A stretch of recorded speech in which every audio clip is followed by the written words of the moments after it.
Hi everyone, it's Michelle here from West Coast Lemons, and if you're in the market for a used car but you don't want to get scammed, make sure to buy a vehicle with a warranty. So the lemon law is actually based on a breach of warranty. So no warranty, no lemon. So the first type of warranty you're going to want to look for is the manufacturer's warranty. So a quick Google search will tell you what type of warranty comes with your vehicle. It's usually 3 years, 36,000 miles basic, 5 years, 60,000 mile powertrain, but the Google search will tell you what specifically applies to your vehicle. So that's step one. Step two is to find out when the first owner of your vehicle took delivery. So the manufacturer's warranty doesn't automatically reset when you buy it. It starts at the first owner and just continues on. So ask your dealership who the first owner was when they actually took delivery of it. A lot of times this information will be listed in the Carfax, but if it's not, just take note of the vehicle's vehicle identification number, also known as a VIN, call up the manufacturer, provide the VIN, and they should be able to look it up in their system and find out when your warranty expires. So the second type of warranty you're going to want to look for is a dealership warranty. So if you listen to one thing I have to tell you, please just listen to this. Do not buy a used car as is. So when you buy a used car as is, the dealership is literally telling you that they do not stand behind this vehicle. And no matter what they tell you, talk is cheap, and used car dealers and dealers in general, they're sweet talkers. They're gonna tell you what you wanna hear. And what really matters in these cases is what the paperwork says.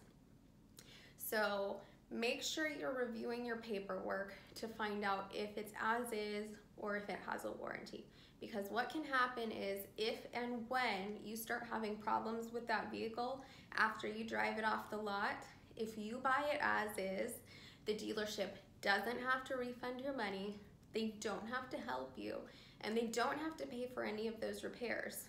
And if your transmission blows out within a week of buying it, guess who's on the hook for it? You.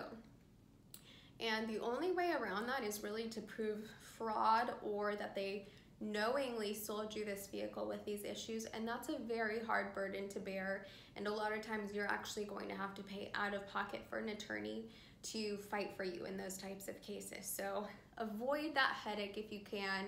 Don't buy a car as is. So how do you actually know if it's as is or not? So when you purchase the vehicle, there's always a big stack of papers that the dealership has you sign. In those papers is something called a buyer's guide. It's gonna say buyer's guide across the top. It'll have two check boxes. The top checkbox usually says as is, and the bottom one will say warranty. If the top checkbox is checked and it's as is, run for the hills. Do not buy that car. It's only going to cause you headaches and troubles, and you really don't want to do business with a dealership that won't actually put their money where their mouth is and provide a warranty to tell you this car is good, and if you have any problems, we'll pay for it, because that's how confident we are in it.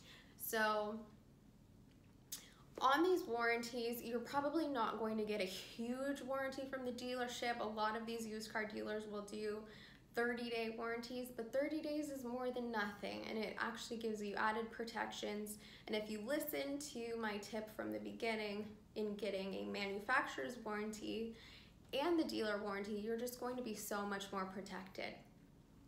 And the last thing I wanted to mention is I am not talking about extended warranties. So extended warranties are those service contracts that the dealership usually sells you. So if you're paying for a warranty, it's not what I'm talking about. It's not going to protect you. Those extended warranties, I call them service contracts. I think those are a scam in and of itself, but more on that another time. So make sure the used vehicle that you are thinking about purchasing still has the manufacturer's warranty and comes with a dealer's warranty. You're going to be so much more protected that way. So that's your lesson of the day. Thanks for listening. Hope you learned something. I'll see you next week.